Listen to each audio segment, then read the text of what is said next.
Salam jumpa pemirsa setia TVRI Sumatera Selatan dimanapun Anda berada. Bertemu lagi kali ini bersama saya Dika Saputra, tentunya di Suara Sriwijaya. Pemirsa, pada tahun 2013 sebanyak 2 per 1000 penduduk Indonesia menderita penyakit ginjal. Sementara untuk angka persentase tertinggi yang untuk mengenakan atau juga terkena penyakit ginjal sebanyak 0,3% lebih tinggi diderita oleh laki-laki daripada perempuan. Untuk itu pada tema kami hari ini di Suara Sriwijaya kami akan mengangkat pentingnya menjaga kesehatan ginjal bersama dengan narasumber yang sudah hadir di studio TVRI Sumatera Selatan. Ada Dr. Adi Permana, SPPD KGH, yaitu dokter spesialis penyakit dalam konsultan ginjal hipertensi. Selamat sore, Dok. Ya, selamat sore, Mas. Selamat sore. Apa kabar, Dok? Baik, sehat. Alhamdulillah ya, sehat ya. Alhamdulillah, ya. Dan juga kami ingatkan juga untuk pemirsa ada di rumah tentunya bisa bergabung bersama kami untuk berbincang dengan tema atau juga dengan dialog yang sudah kami angkat, pentingnya menjaga kesehatan ginjal untuk itu ya.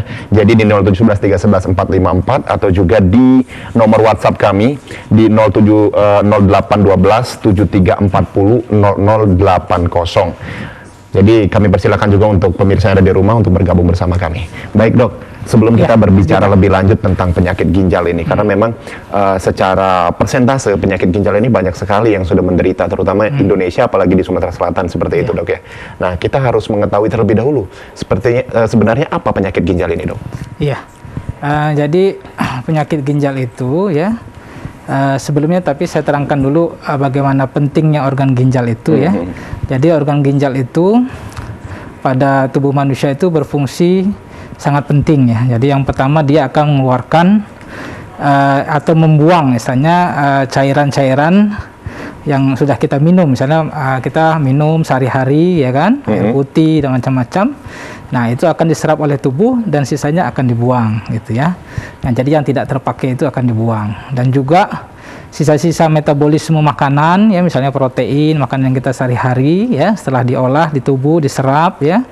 Nah, dan sisa-sisanya itu misalnya pembuangan itu ya, itu akan dibuang juga oleh ginjal melalui salurannya. Jadi kalau misalnya ginjal kita terganggu ya, maka otomatis pembuangan yang harusnya dibuang itu akan menumpuk di tubuh ya.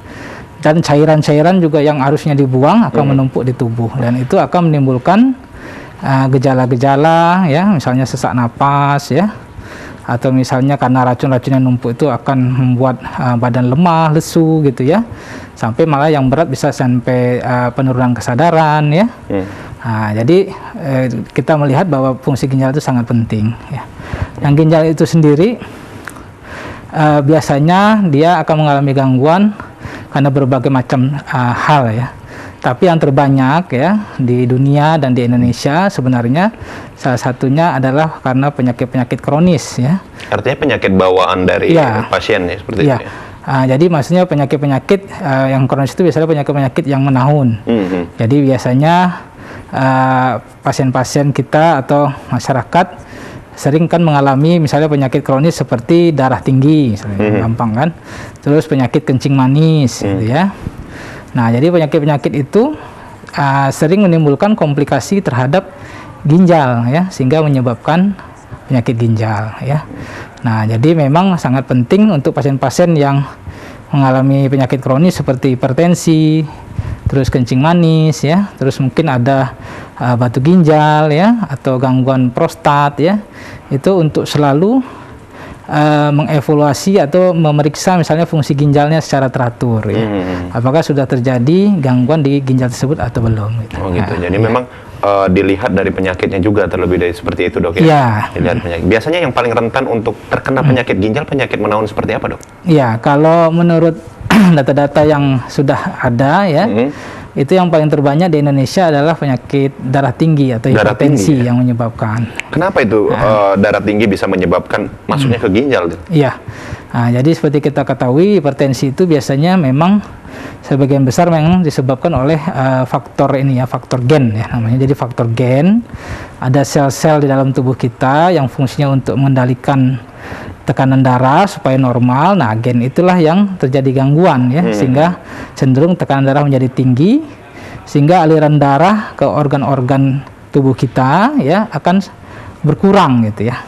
Nah, karena tekanannya meningkat sehingga suplai aliran darah itu akan berkurang. Karena ibarat pipa itu, kalau dia pipanya tekanannya meningkat, ngecil, maka suplainya akan menurun. Nah, ini akan berakibat juga ke organ seperti ginjal, ya.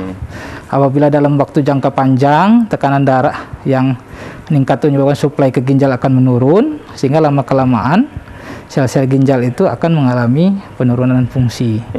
Lama-lama ginjal bisa mengecil kalau misalnya tekanan darah tinggi itu tidak terkontrol gitu atau tidak diobati. Oke, baik. Iya. Selain hipertensi mungkin berdasarkan persentasenya nih, Dok, selain hipertensi, penyakit apa lagi yang mungkin di situ lebih cepat memacu penyakit ginjal gitu loh, Dok? Ya, jadi sebenarnya selain hipertensi, penyakit yang banyak menyebabkan gangguan ginjal itu salah satunya penyakit kencing manis. Ya. Jadi penyakit kencing manis itu banyak penderitanya di Indonesia dan sering dia menyebabkan gangguan ginjal, ya, karena faktor gula darah yang tinggi, ya, menyebabkan terjadinya peradangan di sel-sel ginjal, ya, sehingga akan terjadi istilahnya ginjal itu bocor kalau bahasa awamnya gitu, ya, ginjalnya bocor, ya, sehingga harusnya protein yang istilahnya diserap oleh tubuh, protein itu keluar melalui saluran kencing, ya, sehingga kadang gejalanya itu badan-badan jadi sembab gitu, jadi bengkak-bengkak gitu, ya. Nah, jadi kalau kita ngomong penyakit ginjal tuh mungkin yang tergambar di masyarakat tuh mungkin pertama mungkin badannya bengkak-bengkak gitu, ya, mungkin kencing sedikit, atau malah ada yang sering nyeri pinggang gitu juga, ya. Itu yang tergambar kan di masyarakat. Kalau untuk output dari penyakit ginjal ini sendiri, Dok, apa sih yang disebabkan yang dirasakan oleh pasien ketika dia menderita penyakit ginjal, Dok? Iya.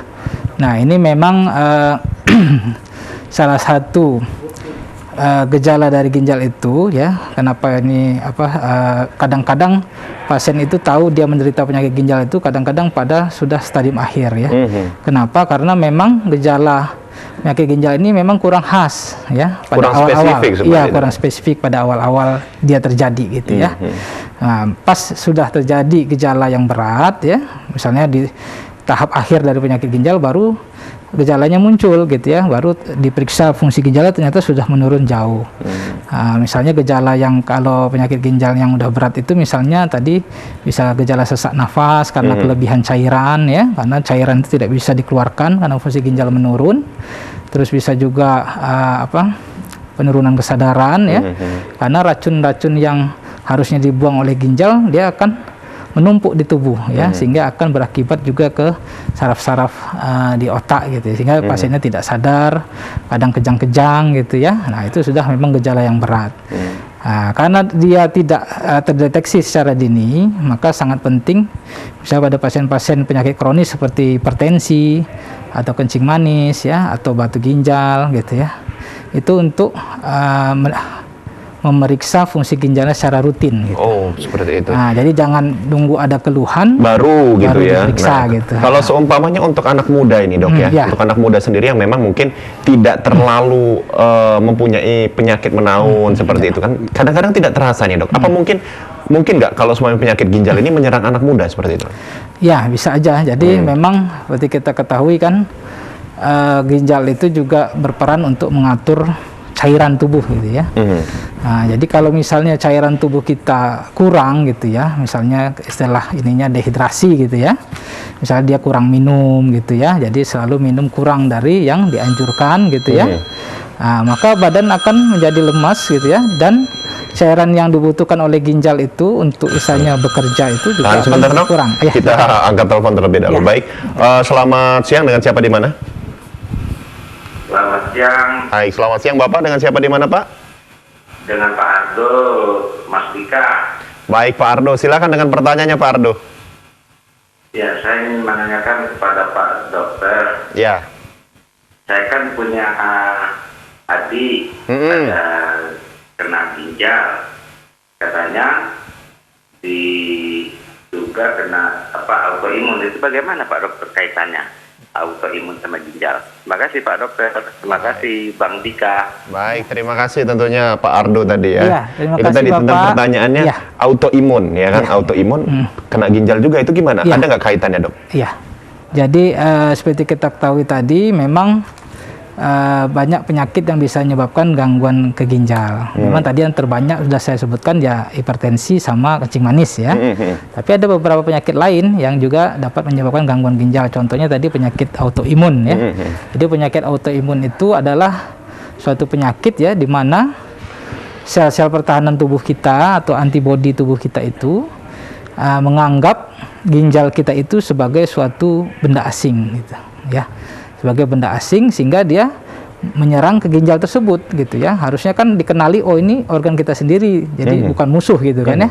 Tapi karena sesuatu sebab, karena gangguan gen namanya, gangguan gen ya, sehingga sel tubuh antibodi itu, pertahanan tubuh kita itu menganggap ginjal itu sebagai benda asing. Jadi sehingga dia akan menyerang ginjal tersebut, ginjal sendiri ya. Nah, sehingga karena serangan dari antibodi kita akan terjadi peradangan pada sel-sel ginjal sehingga fungsi penyaringan gitu ya, fungsi pembuangannya akan terganggu dari ginjal tersebut ya. Sehingga kadang-kadang protein yang harusnya diserap ya oleh ginjal ini terjadi kebocoran ya, sehingga dia akan dibuang sehingga badan menjadi bengkak-bengkak gitu semua. Jadi gitu, memang ya. ada kaitannya antara autoimun dengan penyakit ginjal. Ini bagaimana untuk mengobatinya, Dok? Seperti itu. Apakah perlu dilakukan pola penyembuhan secara berkala atau seperti apa? Iya. Jadi penyakit autoimun itu ya, yang contohnya itu yang sering dialami oleh pasien itu namanya contohnya penyakit lupus ya. Penyakit lupus mungkin udah sering juga kita dengar ya. Penyakit lupus itu seringnya pada wanita justru sebenarnya ya. Dia komplikasinya salah satu menyerang ginjal ya. Apabila kalau sudah menyerang ginjal ya, biasanya kita berikan obat-obatan ya yang sifatnya akan menekan antibodi kita gitu ya. Jadi antibodi kita itu ditekan oleh obat tersebut ya, atau namanya imunosupresan ya, sehingga antibodi itu tidak menyerang ke ginjal gitu. Berarti memang diberikan obat seperti ya, itu, diberikan obat ya. Cuman memang seperti seluruh penyakit ginjal lainnya ya, apabila penyakit ginjal itu sudah sampai ke tahap akhir gitu ya, tahap akhir atau stadium 5 namanya ya, itu biasanya kita merencanakan namanya terapi pengganti ginjal. Jadi terapi pengganti ginjal itu mungkin udah tahu yang salah satunya adalah cuci darah gitu ya. Terus yang kedua adalah cangkok ginjal ya. Nah, jadi seluruh semua penyakit yang menyebabkan penyakit ginjal ya, nanti kan ada stadiumnya, misalnya ringan, sedang, berat ya. Kalau sudah berat ya akhirnya itu kita tinggal melakukan misalnya cuci darah atau cangkok ginjal. Kita juga ngobrol tentang masalah cuci darah nih, Dok ya. Kayaknya menjadi tanda kutip nih bagi masyarakat juga, kayaknya kalau sudah cuci darah nih agak-agak pesimis nih, Dok. Sebenarnya persentase untuk kesembuhan dari cuci darah sendiri tuh ada nggak sih, Dok? Iya, jadi gini. Jadi memang cuci darah itu salah satu pilihan kita ya dalam pengobatan penyakit ginjal kronis. Baik, kita angkat terlebih dahulu. Baik, selamat siang, dengan siapa di mana? Halo, selamat siang, Pak. Selamat siang, dengan siapa di mana, Ibu? Dari Rina di Palembang. Iya, baik. Ibu Rina, silakan dengan pertanyaannya, Ibu. Mau nanya sama Pak Dokter. Iya, silakan. Pak Dokter, keponakan saya berusia 6 tahun, tapi sudah kena ginjal. Kira-kira apa faktornya sehingga anak masih kecil seperti ini 6 tahun sudah kena ginjal? Terus tuh bagaimana kelanjutannya? Maksudnya apa-apa saja supaya ginjalnya bisa berfungsi kembali? Karena untuk kedepannya kan pasti ada jangka panjang untuk penyembuhannya karena anaknya baru usia 6 tahun, Pak Dokter. Baik. Terima kasih Pak Dokter, selamat sore. Ya. Selamat sore, terima kasih Bu Lina. Nah ini Dok, seperti yang sudah kita bahas tadi di awal-awal, mungkin nggak anak muda, bahkan ini masih kategori anak-anak seperti itu. Ini terkena penyakit ginjal, apa yang harus dilakukan oleh orang tua? Ya, terima kasih Mas Dika, terima kasih Bu Rina atas pertanyaannya. Jadi seperti kita ketahui ya, penyakit ginjal ini memang bisa menyerang berbagai umur ya. Jadi contohnya anak-anak ya. Seperti kita ketahui penyakit ginjal pada anak-anak ini yang paling sering itu penyebabnya adalah penyakit autoimun juga ya, di mana sel antibodi tubuh itu akan menganggap ginjal itu sebagai benda asing gitu ya, jadi diserang sama antibodi tersebut ya. Kenapa dia bisa begitu ya? karena tadi ada gangguan pengaturan dari gen sel tubuh tersebut gitu ya. Jadi pengaturan antibodinya ya itu istilahnya ada gangguan ya, sehingga terjadi tidak mengenali antibodi kita itu bahwa itu artinya sebagai itu ada indikasi autoimun juga ya, Dok? Ya, seperti apa? Terjadi pada anak kecil itu? Ya, bisa jadi anak kecil. Nah, jadi tadi saya sudah sebutkan salah satu pengobatannya adalah itu memberikan obat-obatan yang sifatnya menekan antibodi kita ya, sehingga sel antibodi itu tidak lagi menyerang berlebihan terhadap ginjal gitu ya.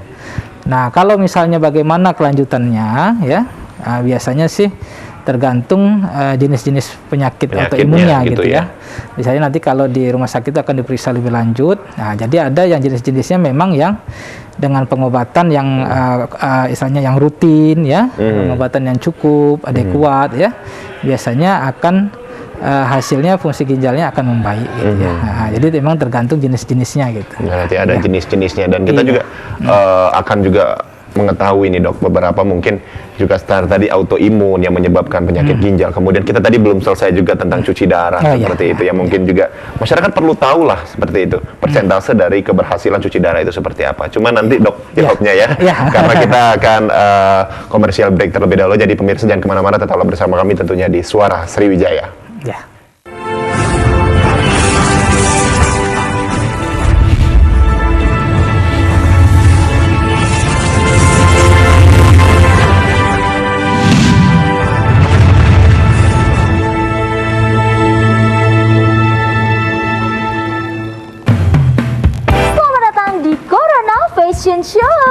Fashion show menarik, gaya nyentrik namun menggelitik.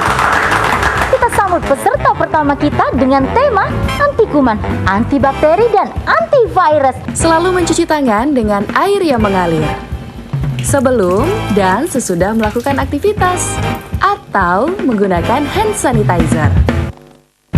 Peserta selanjutnya dengan tema jaga jarak aman.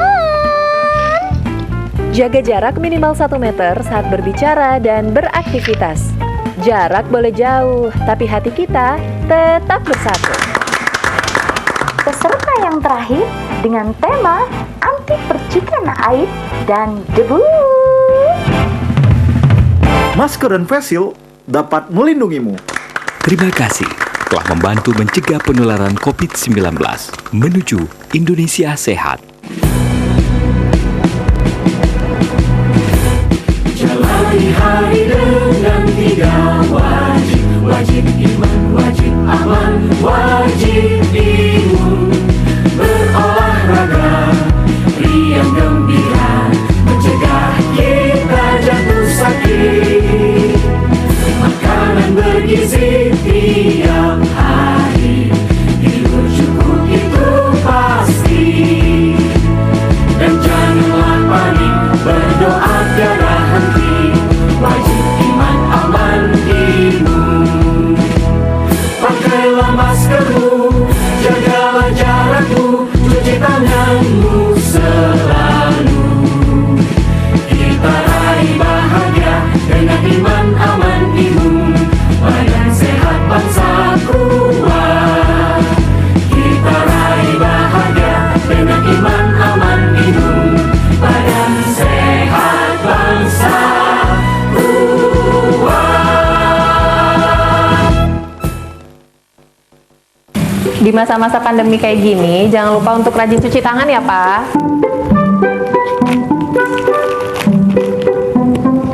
Pak, hand sanitizer kita habis loh. Nanti jangan lupa beli ya. Tenang, Ma. Papa masih punya 1 lagi kok. Aman. Hai sayang. Papa, jangan lupa jaga jarak ya, Pak. Iya, kalian berdua belajar ya? Iya. Ya udah, belajar yang benar ya. Iya. Papa tinggal dulu ya.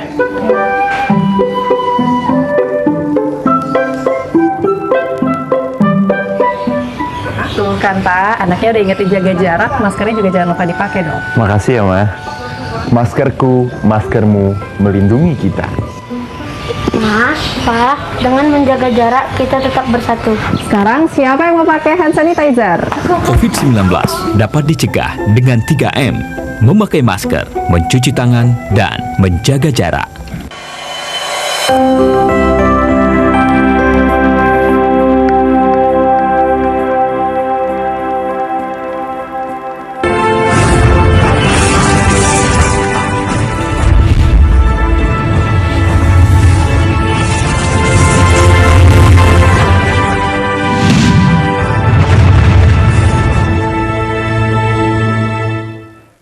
Terima kasih pemirsa, Anda masih bersama kami tentunya di Suara Sriwijaya. Kembali juga kami ingatkan untuk pemirsa yang ada di rumah untuk berdialog, kemudian juga interaktif bersama kami di 0711 311 45 atau juga di nomor WhatsApp kami di 0812 7340 0080. Waduh dok, baru diomongin dok, udah ada yang telepon ya.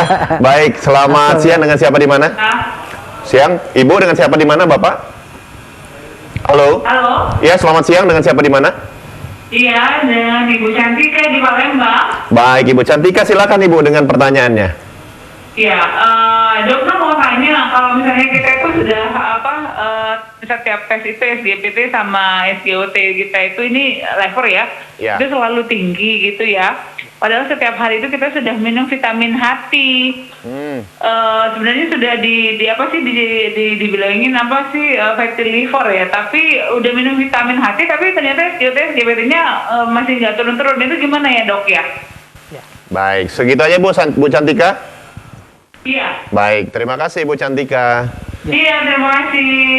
Baik, itu dok pertanyaan tentang SGPT dan SGOPT tadi yang tinggi seperti apa itu, silakan dok. Iya.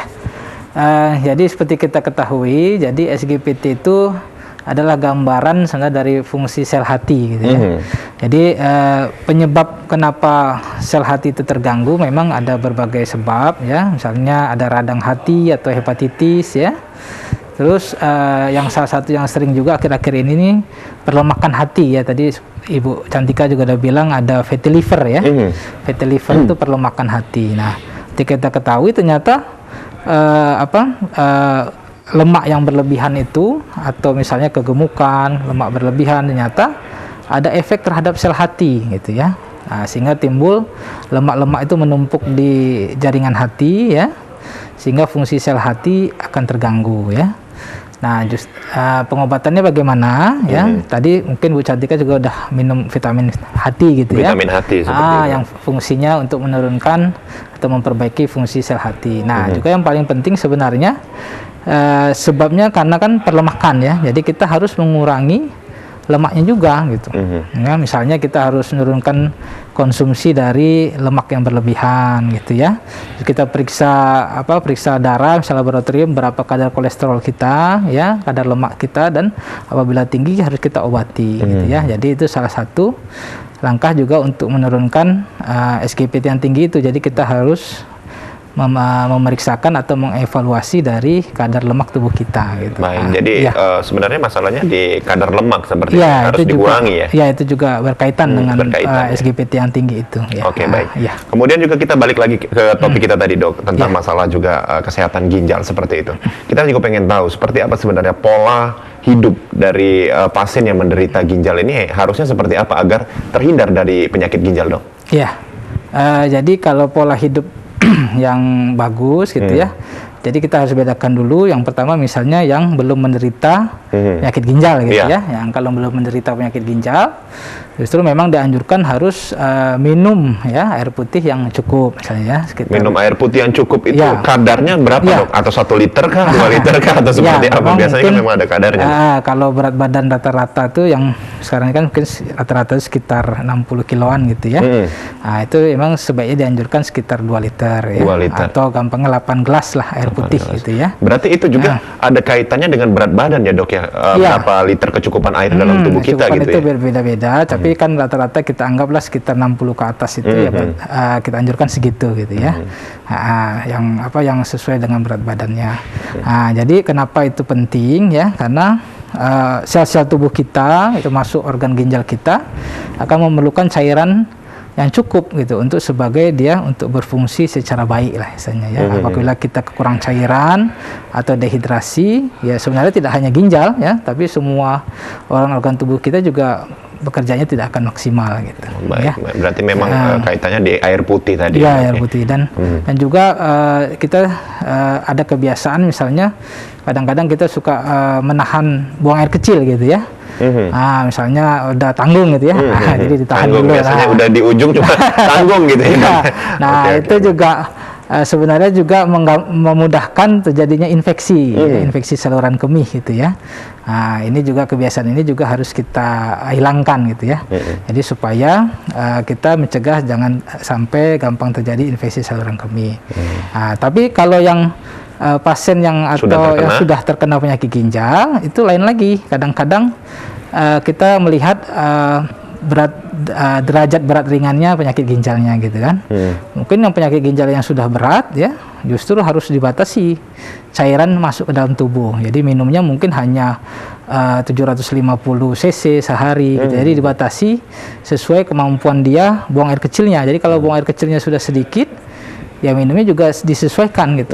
Nah, karena kita ketahui penyakit ginjal itu berhubungan dengan fungsi pembuangan cairan dari tubuh. Jadi kalau fungsinya sudah berkurang, ya minumnya juga harus disesuaikan. Karena kalau minumnya kelebihan, maka akan terjadi kelebihan cairan. Kelebihan cairan. Baik, ada yang telepon yang masuk. Baik, selamat sore, dengan siapa di mana? Halo, selamat sore, Bapak Ibu. Halo, selamat sore. Assalamualaikum. Waalaikumsalam warahmatullahi wabarakatuh. Dengan Ibu siapa di mana, Bu? Dengan Ibu Mini.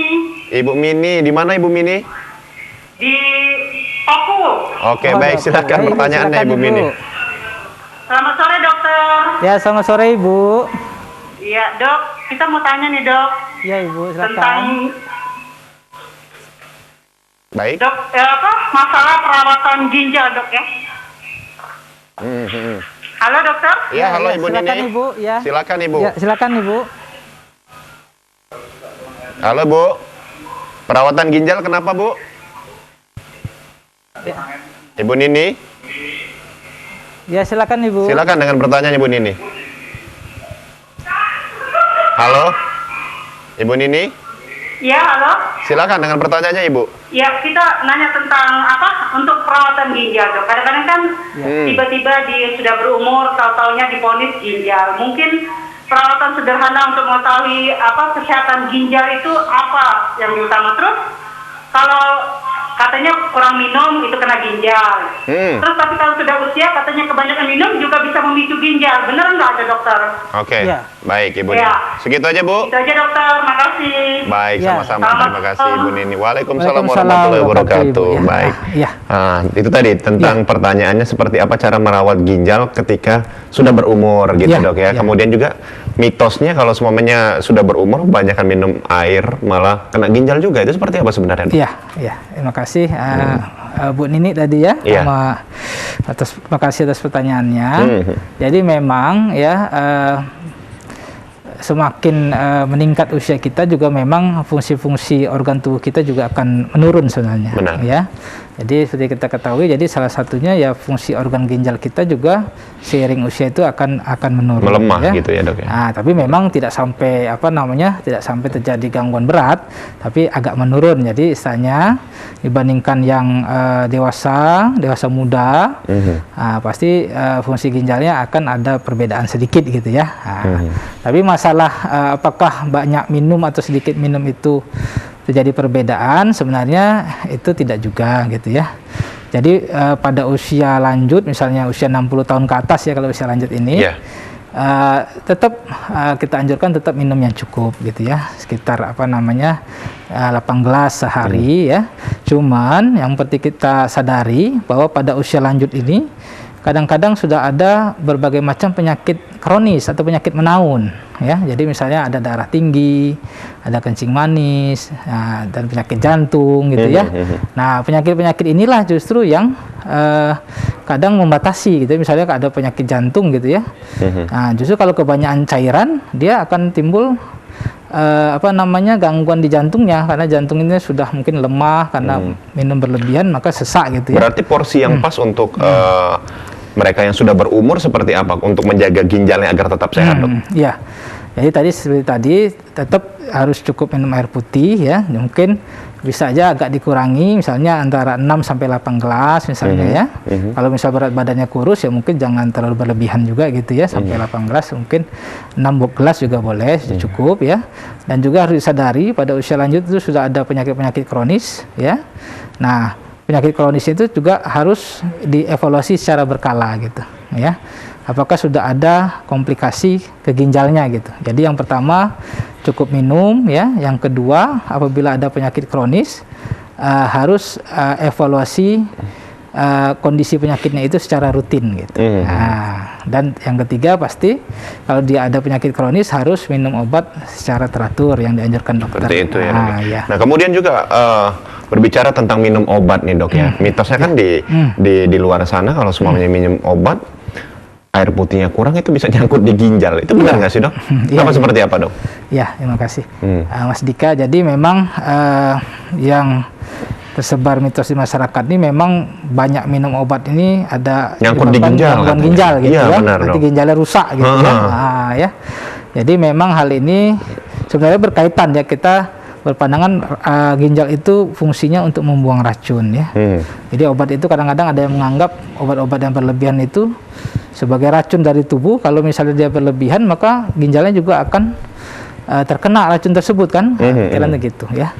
Cuma sebenarnya memang ya ada obat-obatan tertentu memang yang kalau berlebihan itu menyebabkan gangguan fungsi ginjal, tapi itu hanya tertentu dan itu biasanya memang diberikan sama dokter mungkin dalam kondisi tertentu, misal penyakit berat ya, dan juga jumlah yang terbatas. Berarti tidak ada masalah, tidak ada hubungan antara minum obat kayak suplemen, vitamin dan lain sebagainya, Dok ya. Nah, jadi maksudnya tidak semua obat menyebabkan gangguan ginjal. Justru obat-obat penyakit kronis ini, misalnya obat penyakit darah tinggi, penyakit kencing manis itu kan diminumnya rutin dan jangka panjang ya. Baik. Nah, kalau tidak minum obat rutin itu justru fungsi ginjal akan menurun. Karena misalnya dia ada menderita hipertensi atau darah tinggi, kalau dia tidak minum rutin obatnya, hipertensinya tidak terkontrol, maka ginjalnya juga kesananya akan terganggu gitu. Baik. Kemudian juga nanti kita juga akan bahas nih, Dok ya, tentang masalah ginjal lainnya, kemudian juga bagaimana cara mengobati penyakit yang sudah terkena penyakit ginjal dan lain sebagainya. Tapi untuk pemirsa Anda di rumah jangan kemana-mana, tetaplah bersama kami tentunya di Suara Sriwijaya.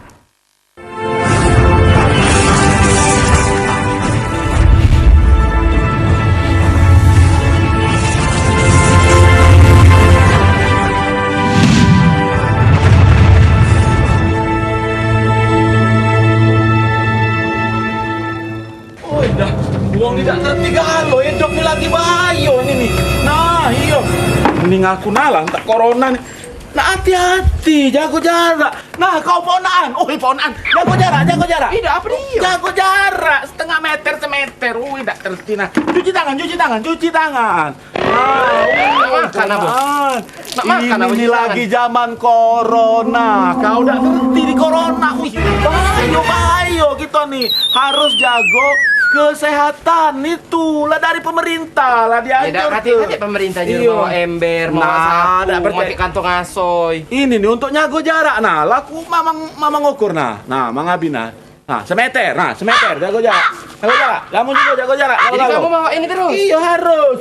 Supaya kita sehat galo-galo. Cuci tangan. Cuci lagi. Fikri ponaan. Nah, melok gilo aku. Waalaikumsalam. Nah, apa Be? Kamu lihat di sini nih. Jago jarak. Jangan silat gitu. Bahaya ini nih zaman corona, wabah. Bukan ngapu kamu dimancek ya.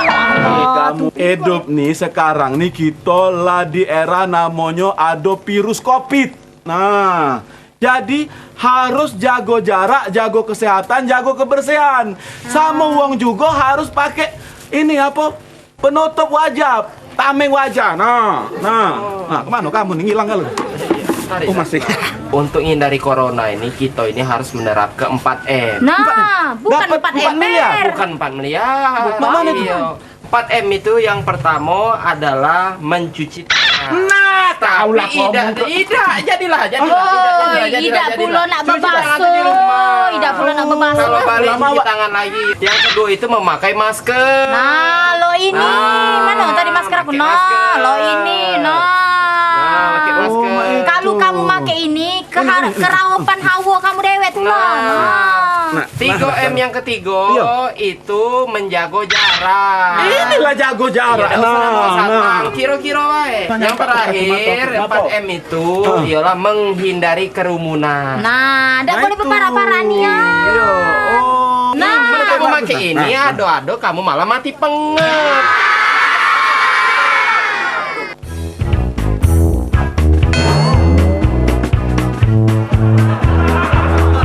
Lepaskan.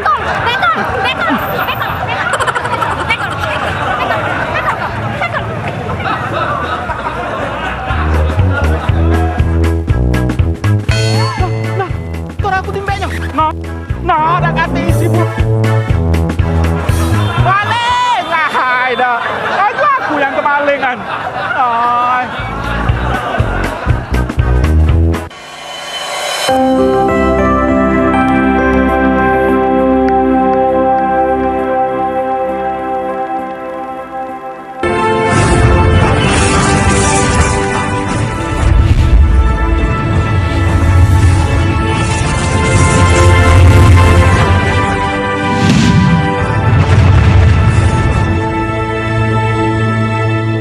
Terima kasih Anda masih bersama kami tentunya di Suara Sriwijaya. Pemirsa, tanggal 11 Maret besok diperingati sebagai Hari Ginjal Sedunia. Lantas seperti apa harapan para dokter seperti itu ya dok ya? Dokter Adi Permana juga seperti apa dok harapannya di Hari Ginjal Sedunia ini dok? Iya, jadi kebetulan sekali ya. Namanya ada yang sudah masuk lagi baik. Selamat sore, di mana? Halo, dengan siapa di mana Bapak? Ya, saya Adi Pak dari Kayu. Oh iya, baik Pak Adi, silakan dengan pertanyaannya Pak Adi. Iya. Pak dokter. Iya, silakan Pak. Kalau kita kopi banyak tuh Pak, rusak tak itu ginjal kita Pak? Kalau yang dedak kopi itu Pak. Iya, baik. Segitu aja Pak Adi. Ya, makasih Pak. Baik, terima kasih Pak Adi yang ada di Sekayu. Iya. Namanya penelpon kita banyak sekali dok ya untuk hari ini ada dari Sekayu, dari Oku yang mudah-mudahan ini bisa memberikan informasi yang bagus untuk masyarakat yang ada di rumah. Seperti apa dok? Banyak minum kopi kira-kira bisa menyebabkan ginjal gak sih dok? Iya, terima kasih pertanyaannya Bapak. Jadi seperti kita ketahui ya, memang kopi itu kan ada kandungan zatnya ya, kafein itu ya Pak ya. Jadi kafein sendiri itu zat aktif kafein itu apabila dia berlebihan ya, dia akan mempengaruhi juga pada pembuluh darah gitu ya, dan denyut jantung gitu ya. Karena apabila dalam konsumsi yang berlebihan ya, justru akan menimbulkan efek pembuluh darah, denyut jantung itu akan makin meningkat ya, sehingga lama kelamaan pasti akan berimbas pada organ tubuh gitu ya. Organ tubuh juga ya. Organ tubuh salah satunya ya ginjal ya. Jadi memang seperti kita ketahui, seperti kata orang dahulu tuh memang yang bagus itu yang sedang saja. Iya, yang berkecukupan. Nah, kalau sebenarnya baiknya seperti apa sih dok minum kopi itu, atau sehari 3 kali kah, atau seperti apa yang baik? Khusus untuk Pak Adi yang ada di Sekayu tadi dok, seperti apa dok? Baik. Memang sih sebaiknya yang cukup tuh sekali sehari sih cukup. Sehari sekali. Nah itu ya Pak Adi yang ada di Sekayu tadi, 1 hari sekali cukup Pak untuk minum kopinya Pak ya. Baik, ini sudah teleponnya masuk. Baik, dengan siapa di mana? Halo. Halo. Dengan siapa di mana, Bu? Dengan Neni di Palembang. Baik, Ibu Neni. Silakan dengan pertanyaannya, Ibu. Iya, kita mau nanya ya dokter. Kalau dulu kan kita tuh sering konsumsi jamu-jamu yang kayak jamu kering pil-pil gitu ya, untuk ngobatin waktu itu lupa penyakit katakan. Nah, terus itu ada pengaruh nggak kalau misalnya minumnya jangka panjang gitu kan?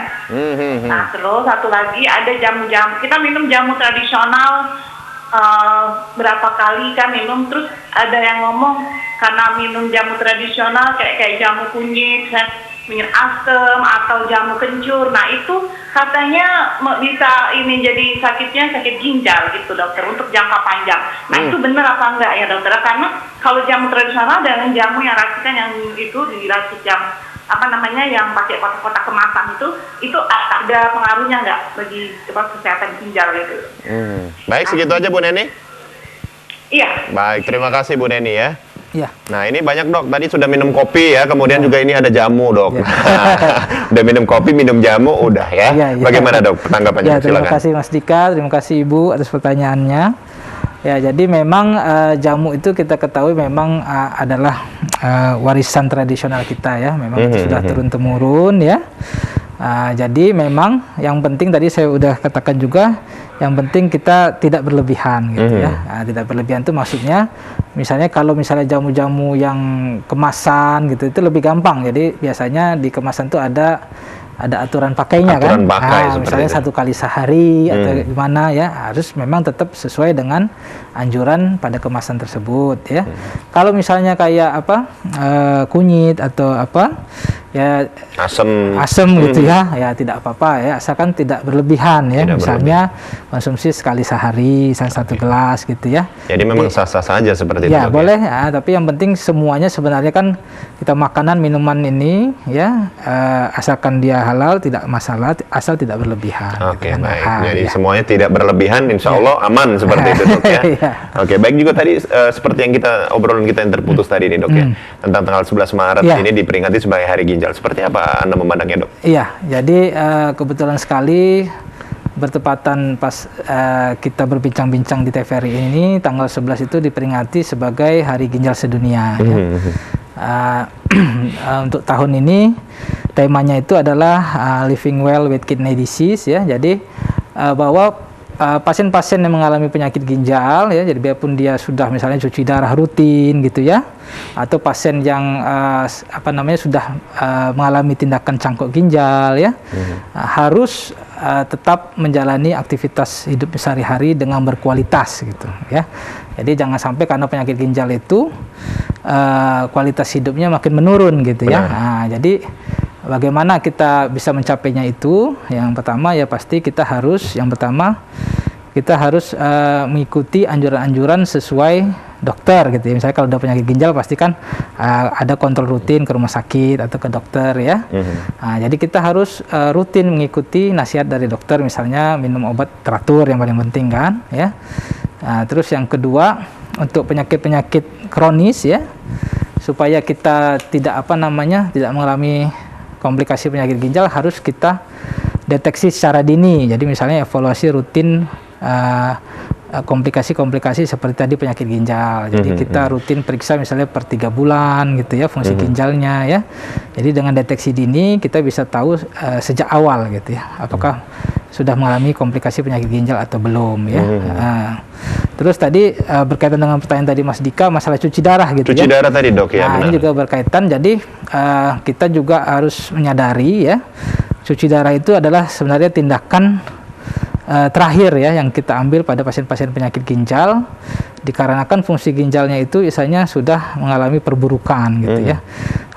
Jadi sehingga harus tindakan cuci darah. Jadi cuci darah itu dibantu misalnya dengan mesin ya, atau alat yang dimasukkan ke selang ke perut ya. Jadi dibantu dengan mesin atau alat tersebut untuk menggantikan fungsi ginjal yang sudah memburuk gitu ya. Artinya darah dikeluarkan ya, jadi dengan alat ya, darah itu dikeluarkan dari tubuh pasien masuk ke dalam mesin ya. Jadi dia akan disaring di sana ya, disaring, dibersihkan gitu ya, terus atau diserap cairan yang berlebihan, lalu dimasukkan lagi ke dalam tubuh darah tersebut ya. Jadi saya darahnya sudah bersih gitu ya. Nah, itu menggantikan fungsi ginjal kita ya. Karena fungsi ginjal pasien-pasien tersebut sudah mengalami penurunan ya, sehingga tidak bisa berfungsi secara optimal. Itu kalau persentase sembuhnya seperti apa ya dok? Apakah harus melakukan cuci darah itu secara berkala selama hidupnya ya kan? Ketika sudah tervonis seperti itu atau seperti apa dok? Iya, jadi penyakit ginjal sendiri kita katakan sebenarnya kita bagi atas penyakit ginjal yang sudah menaun gitu ya, atau penyakit ginjal yang istilahnya sementara gitu ya, atau akut. Jadi untuk penyakit ginjal yang sudah menaun ya, misalnya sudah tahap akhir gitu ya, udah fungsi ginjal sudah menurun drastis, kadang-kadang cuci darah ini dilakukan rutin dalam jangka panjang. Ya karena fungsi ginjalnya sudah tidak bisa berfungsi lagi seperti berfungsi itu. Dengan kembali baik gitu seperti ya? normal gitu ya. Dia tidak bisa pulih lagi gitu ya. Baik. Karena sudah terjadi jadi karena proses yang sudah panjang. Jadi misalnya pasien hipertensi, pasien DM gitu ya. Baik.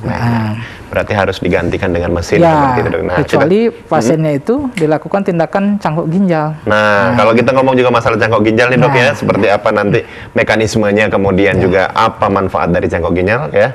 Jadi pemirsa yang ada di rumah juga harus tahu seperti apa, jadi jangan kemana-mana, tetaplah bersama kami tentunya di Suara Sriwijaya.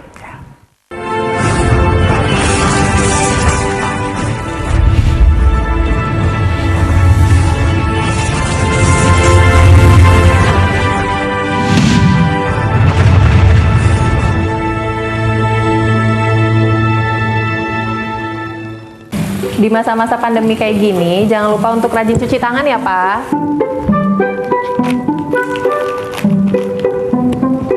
Pak, hand sanitizer kita habis loh. Nanti jangan lupa beli ya. Tenang, Ma. Papa masih punya satu lagi kok. Aman. Hai, sayang. Pak, jangan lupa jaga jarak ya, Pak. Iya, kalian berdua belajar ya? Iya. Ya udah, belajar yang benar ya. Iya. Papa tinggal dulu ya.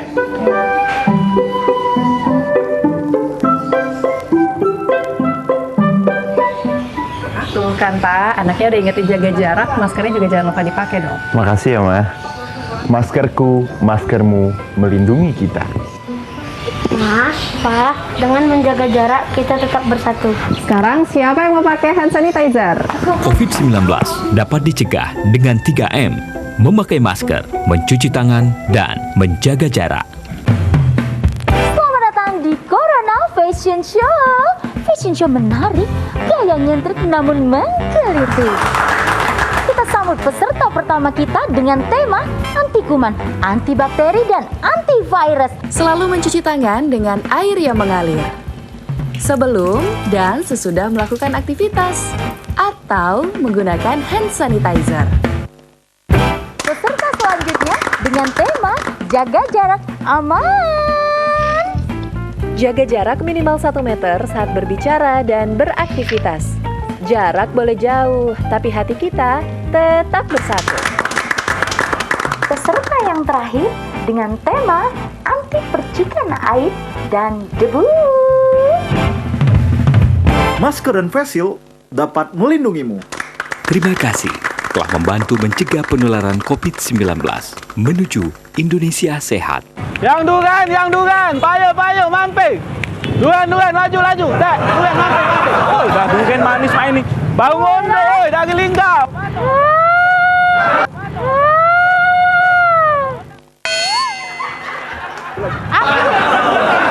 Dugan, dek, dah ada pulak semangkuk.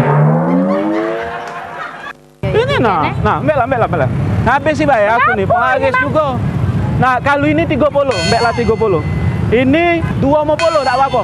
Alah kemana? Jangan tak berjadian, Bang. Mamang ini berjual no. Dah metu. Nah, jangan tak berjadian kita deh. Oh, nah, apa? aku mbak yang ini deh. Kamu yang ini. Nah, alap ini. Nah, berapa? Sikok 2.000. Ya, sikok 2.000. Getah basah. Ya, tak apa-apa. 2.000 2.000. Jadi ya, belakang mamang ini. Gancang masuk surga. Ya, tapi ada syaratnya. Tunggu sini. Dah apa-apa, laju ke. Ini yang besar ini. Ya, kunjuk ke 2.000.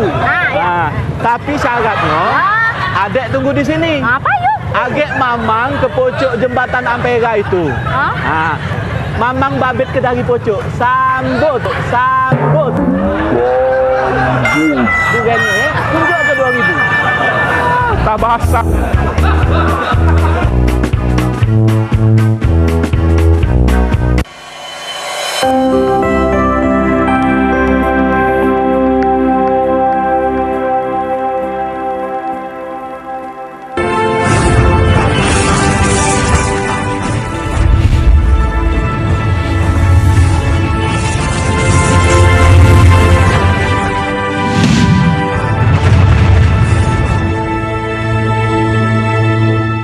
Terima kasih pemirsa, Anda masih bersama kami tentunya di Suara Sriwijaya, masih dengan tema kita yaitu kesehatan ginjal, cara mengatasi penyakit ginjal, kemudian juga bagaimana cara untuk mencegah agar terhindar dari penyakit ginjal.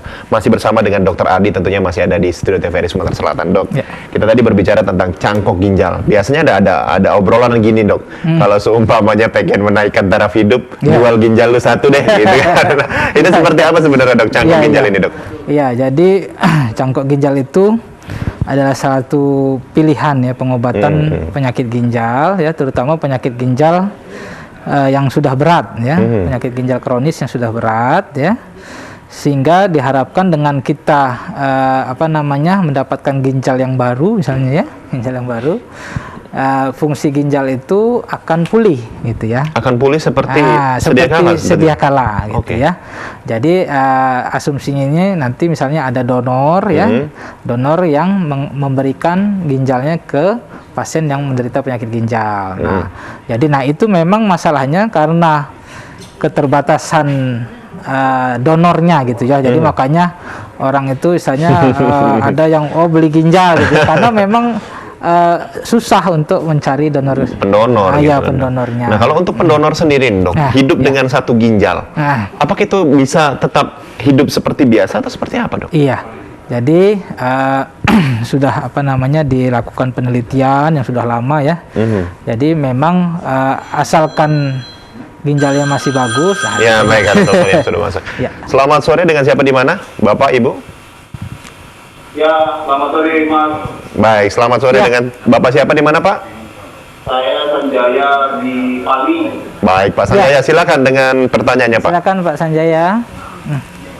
Pak Dokter, saya mau tanya nih, karena kan kebanyakan masyarakat ini kan belum menyadari kalau kita pas lagi minum air putih itu dari saat berdiri itu mempengaruhi ginjal atau tidak, Pak? Gimana, Pak Sanjaya? Mungkin bisa diulang pertanyaannya, Pak? Gimana, Bapak? Kalau kita lagi minum air putih itu, Pak, ya. Dan minumnya itu saat berdiri, Pak. Sambil berdiri itu mempengaruhi ginjal atau tidak, Pak? Oh, baik. Minum sambil berdiri. Baik, Pak Sanjaya. Segitu aja, Pak Sanjaya? Ya, begitu aja. Baik, terima kasih Pak Sanjaya. Luar biasa ya, Pak, Dok ya. Karena memang penelpon kita dari Oku, kemudian dari Pali. Alhamdulillah ya, banyak sekali tentunya penelpon yang luar biasa. Bagaimana? Apakah itu bisa mempengaruhi ginjal ketika minum sambil berdiri, Dok? Iya, terima kasih Bapak pertanyaannya. Jadi memang mempengaruhi atau tidak itu sebenarnya lebih berkaitan dengan jumlahnya gitu ya. Jumlahnya apabila cukup ya, dia akan justru membantu fungsi ginjal ya. Apabila jumlahnya kurang, dia mungkin bisa menyebabkan kurang cairan ya. Mungkin maksud Pak Sanjaya tadi minumnya sambil berdiri, Dok. Minum sambil berdiri, apa itu mempengaruhi? Posisi sebenarnya tidak terlalu mempengaruhi. Tidak terlalu, Dok ya. Posisi itu akan mempengaruhi justru cepat lambatnya cairan tersebut masuk ke saluran cerna gitu, ya. Jadi kalau dia misalnya duduk atau berdiri kan posisinya dia vertikal gitu ya. Nah, sebenarnya masuk cairan lebih bagus, cepat ya, gitu ya, lebih cepat gitu kan, lebih cepat, sehingga kalau lebih cepat masuk akan lebih cepat diserap. Turun juga, gitu kan. diserap juga seperti itu. Lebih cepat digunakan ya. Jadi sebenarnya posisi yang vertikal itu sebenarnya akan lebih bagus sebenarnya ya, dibandingkan misalnya minum sambil posisi tiduran gitu kan, malah keselak nanti. Gitu ya Pak Sanjaya. Jadi memang minum dengan berdiri kayaknya lebih bagus menurut perspektif dokter. Posisi vertikal, kalau posisi duduk atau yang vertikal itu akan lebih bagus, lebih cepat ya diserapnya. Kita balik lagi ke topik kita tadi, Pak. Bagaimana dengan pendonor ginjal? Ketika dia hidup dengan satu ginjal, apakah bisa mengalami atau juga menjalani hidup dengan normal atau seperti apa, Dok? Iya, ya. Jadi memang sebelum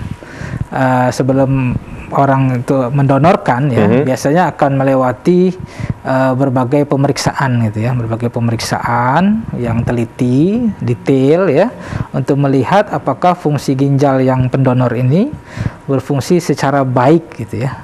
Jadi fungsi secara baik ini dalam arti kata bahwa apabila dia ginjalnya diambil satu, yang satunya berfungsi secara bagus gitu kan. Nah, itu ya.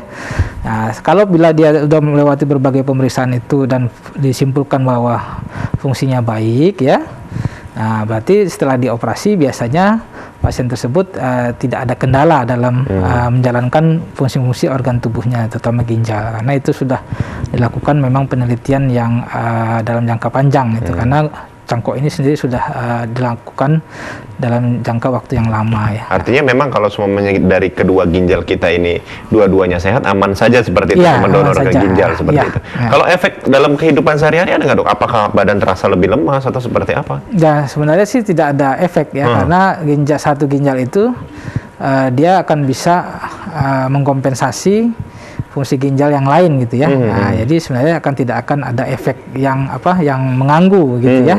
Nah, karena biasanya seperti normal aja gitu. Oh, jadi seperti normal aja. Ya, wah, jadi kayaknya pemirsa di rumah yang ingin donor ginjal kayaknya ini informasinya sangat-sangat bagus sekali gitu dok ya.